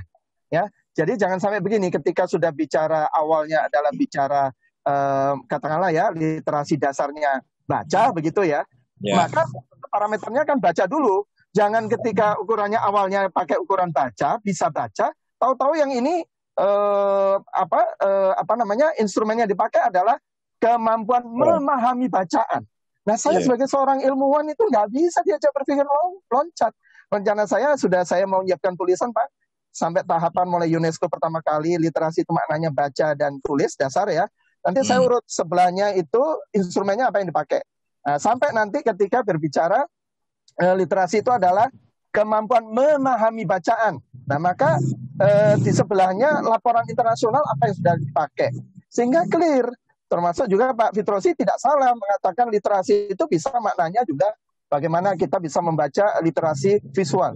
Teman-teman yang sekarang ahli di bidang digital ya, literasi informasi komunikasi, pada bicara itu saya bilang begini, bahasa literasi visual kalau dipakai para antropolog sosiolog itu adalah membaca gambar-gambar di gua-gua. Jadi apa dong persoalannya? Kan nggak boleh kita diajak-ajak loncat-loncat itu berpikir. Nah, itu yang makanya saya ingin menarik benang merahnya, Mas. Insya Allah nanti ada tulisan tentang sejarah literasi yang sampai saya minta komentarnya teman-teman di forum TBM. Komentari dong kalau sekiranya tulisan saya ada loncat berpikir yang kira-kira salah berpikir ya, gitu, lanjut berpikir. Nah, itu yang mau kita luruskan supaya ketika menilai literasi jangan lagi saya sama-sama diminta pakai sepeda motor, tapi begitu mereka mau menilai, mereka sudah naik mobil BMW gitu loh. Nanti begitu kita naik mobil BMW, terus mereka naik lagi mobil yang lain. Sehingga kita selalu diukur dengan baju yang selalu berbeda. Itu yang sedang saya ingin berikan catatan saya. Pak Fitrozi ngomong itu betul. Saya bukan karena tiba-tiba aja. Betul, itu yang sedang saya pikirkan menjadi kegaulauan saya. Memikirkan bangsa ini kalau selalu dinarasikan yang ini. Padahal saya jujur ya, ada salah satu pejabat ya, saya nggak enak nanti menyebutkan di sini ya, karena kita forum komunitas saja. Nanti disensor Pak. Nanti Iya. kita sensor. Pejabat Kemendikbud yang berani menarasikan sampai detail, laporan PISA sampai detail, laporannya tadi yang Connecticut State University itu juga cukup detail. Sampai saya kaget, wah baru kali ini saya dengar narasinya seorang pejabat pemerintahan, seorang pejabat publik yang menarasikan secara proporsional, dijelaskan ini sebagai sebuah hasil penelitian. Jadi tidak langsung generalisasinya adalah tuh kan kita kan rendahkan gitu. Bayangkan kalau hampir semua pejabat kita menyampaikan gitu. Tapi giliran berbicara ya, misalnya ya yang dari lembaga itu 2016 itu menyatakan salah satu variabelnya jumlah perpustakaan, banyaknya koleksi buku. Padahal ternyata di tahun-tahun terakhir ini perpustakaan nasional kita adalah jumlah perpustakaan secara nasional di Indonesia itu yang tertinggi kalau nggak salah setelah India atau setelah Tiongkok misalnya. Nah itu narasinya pejabatnya ya wajar saja kan kita punya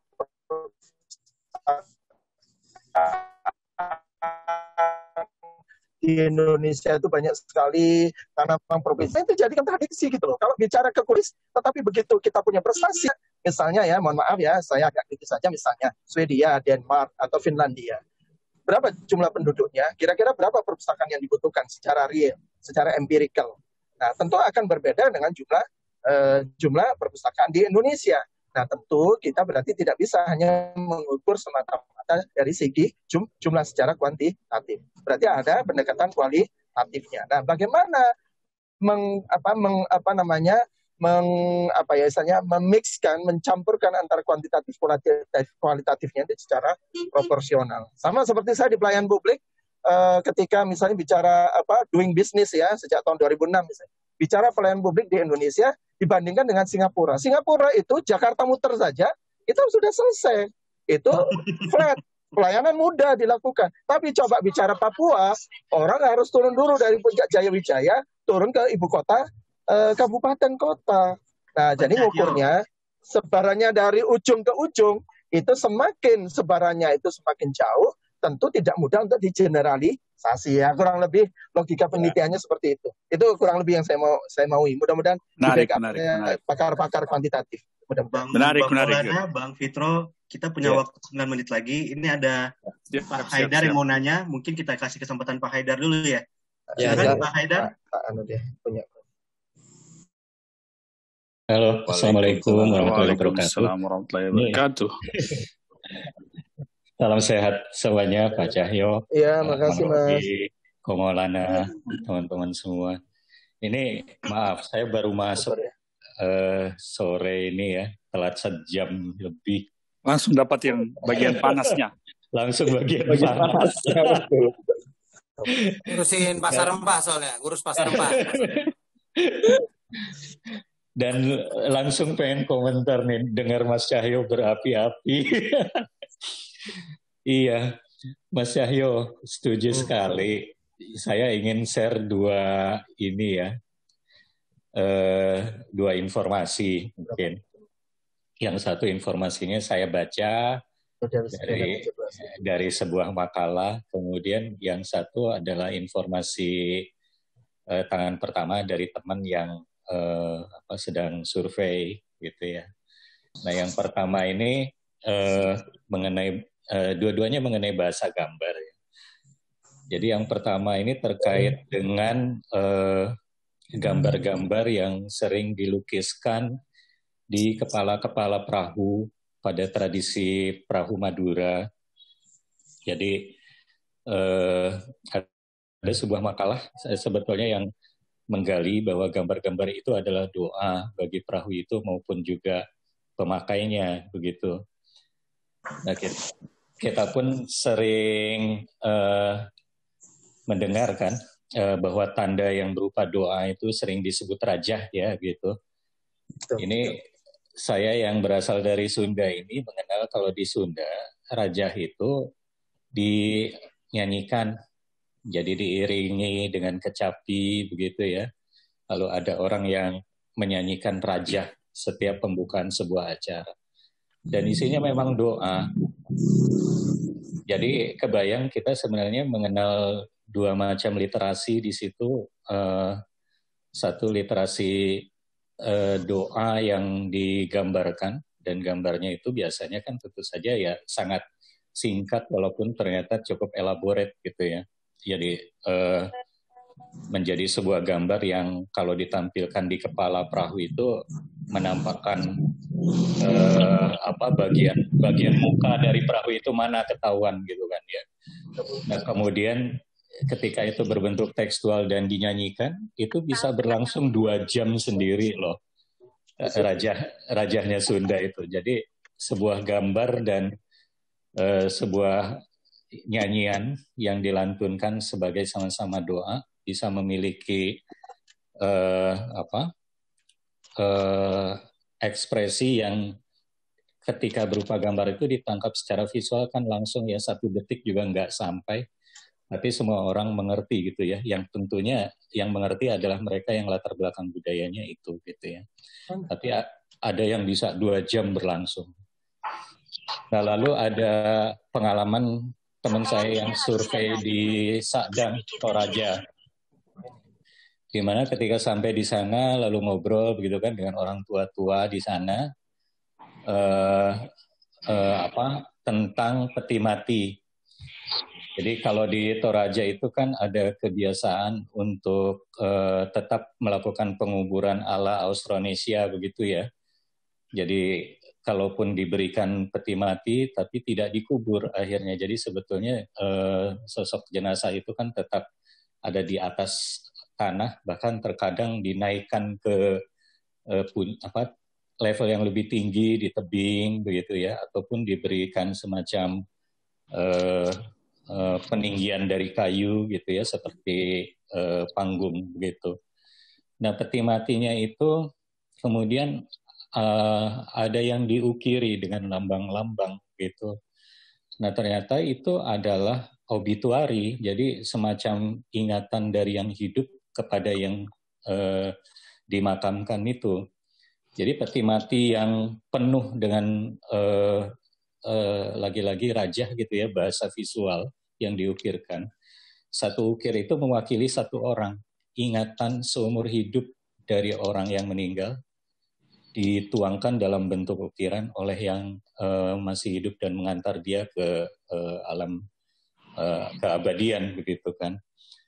Nah bayangkan satu tanda itu hanya seukuran kurang lebih sebesar jempol kita gitu ya. Jadi kalau peti mati itu cukup besar lalu penuh dengan rajahan, maka itu tentu mewakili jumlah pengantar atau pelayat yang mengingat tentang si yang meninggal itu sekian banyak. Nah, sebaliknya bagi yang amalnya buruk ketika dia hidup, itu tidak ada yang ingin memberikan obituari. Jadi peti matinya polos. Tidak ada gambar satupun di peti mati itu. Bayangkan itu ekspresi literasi kita dalam bentuk visual yang ternyata ada satu tanda bisa kalau dilantunkan sebagai lagu sampai 2 jam, lalu ada satu tanda yang bisa berisi ingatan seumur hidup. Jadi betapa kayanya kita sebetulnya dalam literasi, Mas Yahyo ya gitu. Jadi mungkin satu saat hal-hal ini bisa digaungkan juga gitu ya. Terima kasih. Ya, silakan Pak Cahyo. Ya, saya sependapat Mas Haidar. Jadi itu insya Allah ya mudah-mudahan saya terbantu dari datanya teman-teman yang pakar-pakar ya sesuai yang kita butuhkan ya. Jadi itu contoh tadi literasi, begitu konsep literasinya ternyata cakupannya luas kan. Ternyata juga kalau dari pengembangan bahasa, language development yang dipelajari oleh teman-teman dosen pendidik, guru pendidik, di pendidikan di kampus ya, itu adalah ternyata cakupannya literasi juga mendengar, berbicara, membaca, dan menulis. Sehingga sebenarnya kita harus membatasi kalau bahasa di penelitian kuantitatif variabel itu yang mana dulu. Nah, kalau variabelnya sudah jelas, maka nanti kesimpulannya, konklusinya juga sudah jelas yang kita maksudkan. Rendah itu rendah di membaca, rendah di literasi dalam artian ya membaca, ya menulis, ya mendengar dan seterusnya. Termasuk juga apakah literasi itu cakupannya bicara orality, bicara bertutur, kemudian literasi gambar atau literasi visual, dan termasuk ada literasi cetak dan seterusnya. Jadi jangan digabung-gabung gitu loh. Tapi kemudian narasinya dibahasakan secara umum, kemudian kita tidak mencermati bahasa yang digeneralisasi tadi. Nah, itulah yang mengusik cara berpikir saya. Ya alhamdulillah, sejak dulu saya kalau menerima S1, S2, S3 saja, apapun yang saya terima, teorinya sampai teori Montesquieu saja saya kejar, Mas Robi, itu sampai nyari di situs-situs tentang literasi ya, sampai harus dapat naskah aslinya Montesquieu. Ya, punyanya Aristoteles, Plato, walaupun nggak bisa bahasa Yunani ya, sedikit bisa bahasa Inggris itu ya. Kita cari naskah yang terjemahan bahasa Yunani, bahasa Latinnya sampai ke bahasa Inggrisnya. Saya pendatangi gitu, sehingga saya bisa cerita ke teman-teman yang pernah sekolah ke luar negeri pun saya sampaikan, udah pernah nggak sampai baca Aristoteles, Plato, buku aslinya atau naskah aslinya, Montesquieu dan seterusnya. Nah, disitulah saya ingin juga membangun terkait literasi. Saya ingin lacak sejarah literasi, sementara saya diskusi dengan teman-teman yang concern di bidang literasi. Memang diantaranya ada teman yang aktif di Gramedia juga cerita, ya Pak Cahyo memang yang menulis tentang sejarah literasi itu masih jarang dan kurang. Mudah-mudahan kalau Pak Cahyo itu bisa menuliskan, itu mudah-mudahan bisa membuka wawasan kita bersama. Sementara instrumen yang kita pegang ya dari Kementerian Pendidikan dan Kebudayaan dan juga Perpustakaan Nasional, sementara ya, mudah-mudahan saya nanti kalau ini dikoreksi, instrumennya sudah saya pegang, datanya dan seterusnya, itu masih memakai beberapa variabel saja, yang sebenarnya nanti apapun yang aktivitas yang dilakukan oleh Pak Fitrozi sebagai komunitas baca, literasi, teman-teman yang lain juga, itu sejauh yang saya baca-baca, nampaknya masih belum terakomodasi di dalam instrumen-instrumen itu. Nah, itulah yang menurut saya sedang ingin kita garap, sehingga apapun yang dilakukan teman-teman di lapangan itu bisa terakomodasi di dalam variabel-variabel. Sehingga kita bisa melacak sebenarnya penilaian tersebut itu di variabel yang mana persisnya, kemudian apakah indikator variabelnya itu sudah mencukupi atau tidak, dan seterusnya. Karena laporan-laporan itu juga selalu di belakangnya laporan selalu disebutkan adanya keterbatasan hasil penelitian atau hasil survei tersebut. Nah, ini harusnya yang kita narasikan. Saya kira demikian. Oke Pak Cahyo, nah ini ada tanggapan dari Ko Maulana. Tadi dia japri saya, wah panasnya obrolannya. Tapi kita udah menjelang berakhir ini. Ini saya masih ada di sini kok, ngapain? Oh masih, silakan. Silakan Ko Maulana. Ini mungkin akan ada tanggapan terakhir dari Ko Maulana, dari Bang Fitro sebelum closing statement dari Pak Cahyo ya. Silakan Ko Maulana. Siap. Terima kasih Mas ya, diberi kesempatan. Saya dari background tadi masih terang, sekarang udah gelap gulita di belakang. Seru banget nih acaranya. Sampai break maghrib terus lanjut lagi. Siap. Dan selamat menanti buka puasa buat teman-teman yang di barat ya. Sorry kita di timur sudah mau sholat isya ini Pak. Udah selesai makan malam lagi nih. Nah, Indonesia Tengah sudah mulai buka puasa. Selamat berbuka. Nah, tadi yang saya mau komen menarik yang dari laporan UNESCO dan seterusnya, itu bagus sekali Pak Cahyo. Yang nggak bagusnya tuh itu pejabat, para tokoh publik kita dan pejabat yang sering mengutip tidak tuntas, kemudian menyalahkan pihak yang lain. Contohnya mereka kan paling sering menyalahkan tradisi lisan. Itu saya sering ketemu di sini di daerah kami juga kayak gitu. Ada pejabat orang nomor 2 di provinsi kayak gitulah, sempat melontarkan kalimat kayak gitu. Jadi mana data kebudayaan lokal kita, mana data ekologi, nilai-nilai lokal? Tidak ada. Karena apa? Karena kita terlalu terbiasa dengan tradisi lisan. Nah, jadi seakan-akan mengkambing hitamkan tradisi lisan. Itu saya masih teringat itu, karena kita pernah ada FGD formal lintas OPD komunitas semuanya diundang. Nah, yang membuka acara ngomongnya kayak gitu. Dan dia posisinya sebagai orang nomor 2 di provinsi. Wah, sangat disayangkan kan sudah mengutipnya nggak tuntas, kemudian mengambil kesimpulan terlalu cepat dan menyalahkan tradisi lisan, menyalahkan kekayaan kebudayaan kita. Jadi sudah ada 3 kesalahan besar yang dilakukannya di hadapan publik, dan kalau orang tidak kuat literasi, ditelan mentah-mentah langsung percaya aja gitu. Jadi semakin menyebar luas.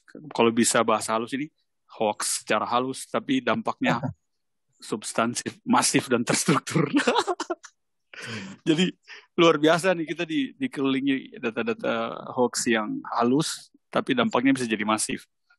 Sehingga saya hanya membayangkan teman-teman pegiat di GPMB atau di literasi atau di negeri rempah, kayaknya kita perlu riset untuk mengimbangi laporan UNESCO tadi. Minimal preliminary riset atau apa data faktual awal dulu. Kalau teman-teman negeri rempah kan udah mengeluarkan buku negeri-negeri di bawah angin. Nah, coba kayaknya buku kedua lebih asik nih kalau literasi Nusantara, kayak apa judulnya, biar menunjukkan bahwa ternyata sangat kaya Indonesia ini dengan tradisi literasi yang dituturkan, literasi yang dijadikan doa, literasi yang digambarkan, bahkan gambar-gambar tua juga ada Pak di Kepulauan Maluku, Maluku Barat dan seterusnya, yang sangat tua sekali digambar di dalam gua, menceritakan penjelajahan mereka naik perahu dan seterusnya.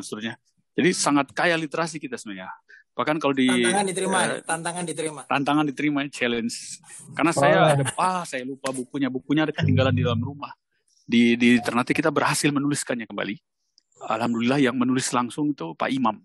Jadi Mas Pram bisa kebayang nggak, ada seorang imam masjid besar kita, namanya Sigi Lamo. Masjid besar tuh Sigi Lamo. Kalau di Jogja masjid gede ya, Masjid Kauman itu yang besar itu, yang dibangun di Kesultanan, di Ternate namanya Sigi Lamo. Di Jailolo juga punya Sigi Lamo, di Tidore juga punya, di Bacan juga punya. Nah, Pak Imamnya tuh menuliskan kembali apa yang dia dapat pesan dari leluhurnya. Jadi judul bukunya tuh pesan moral dan tradisi Ternate. Bagus banget. Langsung ditangkap oleh kampus saya, Universitas Hairun, lembaga penerbitannya langsung menerbitkan bukunya, kita bagi-bagi gratis. Jadi saya ada bukunya di dalam.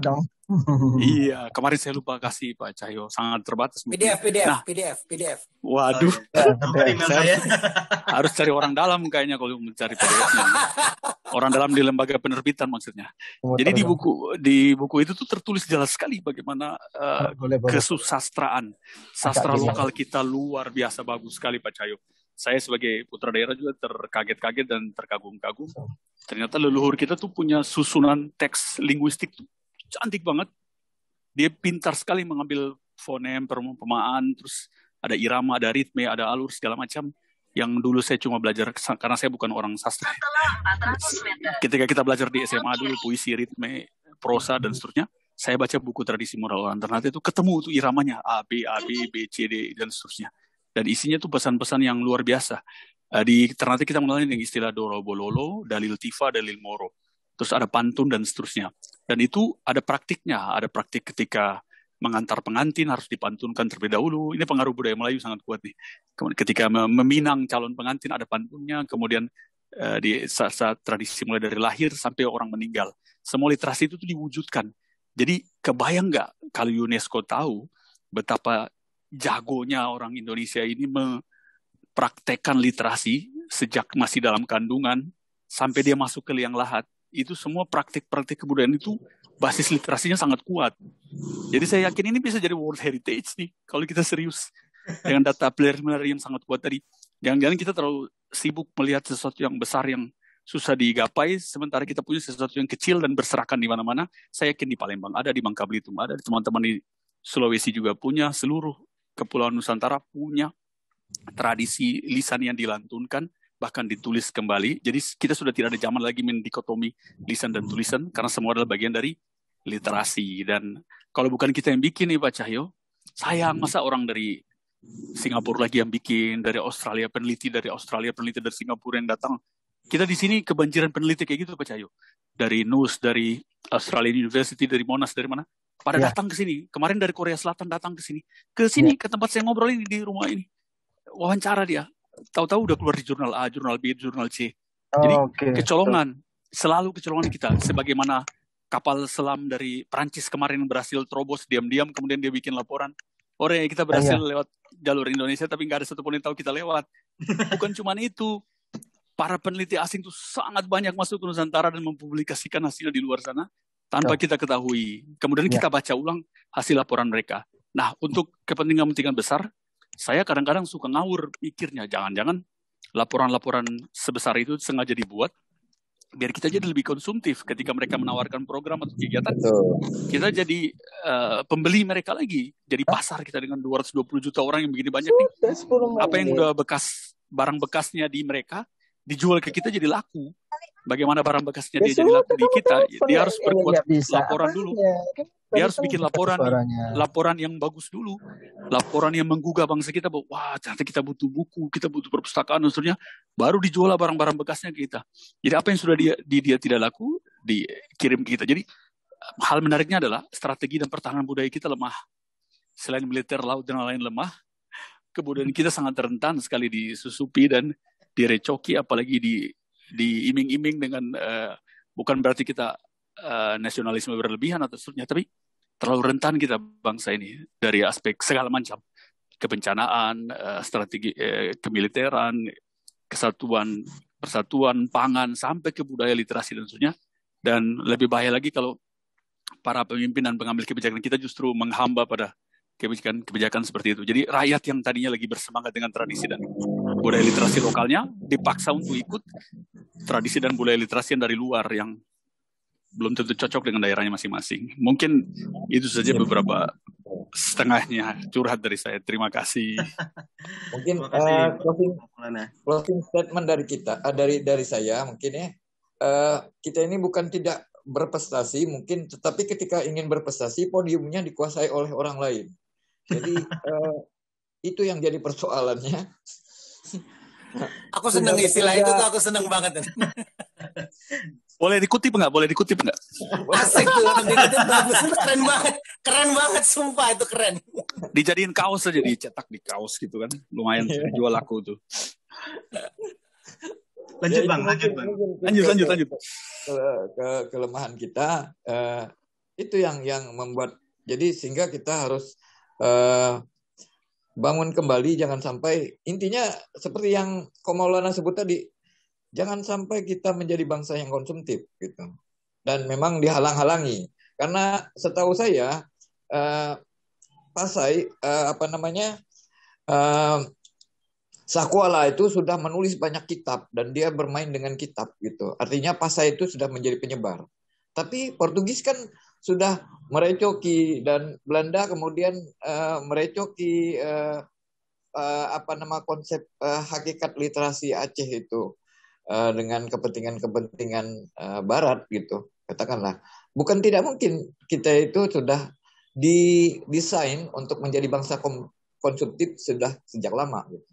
Itu yang perlu kita bangun, kita hindari, dan kita harus kembali menjadi bangsa yang produktif dan bangsa yang luar biasa menguasai podium sebenarnya. Itu aja mungkin. Ya, oke, terima kasih Bang Fitro, sudah saya kutip nih Bang Fitro ya. Silakan Pak Cahyo closing statement-nya.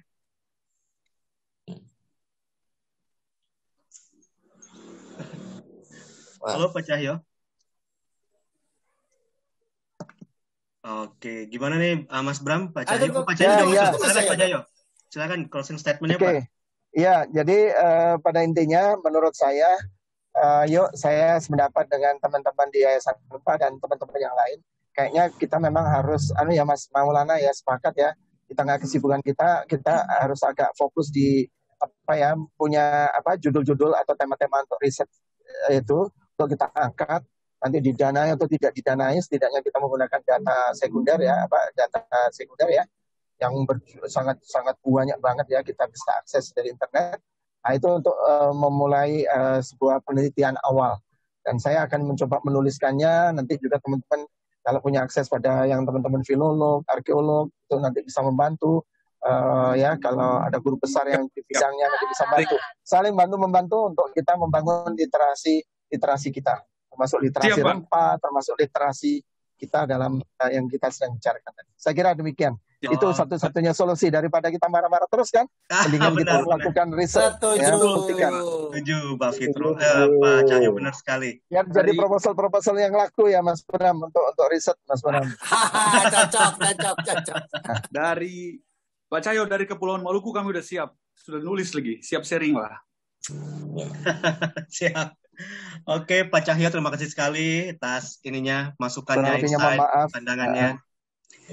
Bang Fitro dan Bang Maulana, juga Pak Haidar dan teman-teman semua yang sudah hadir di sini. Ini pembicaraan luar biasa. Mungkin bisa diteruskan nanti dengan tema misalnya apakah di jalur rempah orang tidak bisa membaca atau kekurangan karya sastra mungkin. Jadi bisa ini kalau batasnya di sini ini terbatas oleh buka puasa aja sih. Ini kalau nggak buka puasa mungkin lanjut sampai jam 7 malam. Lanjut.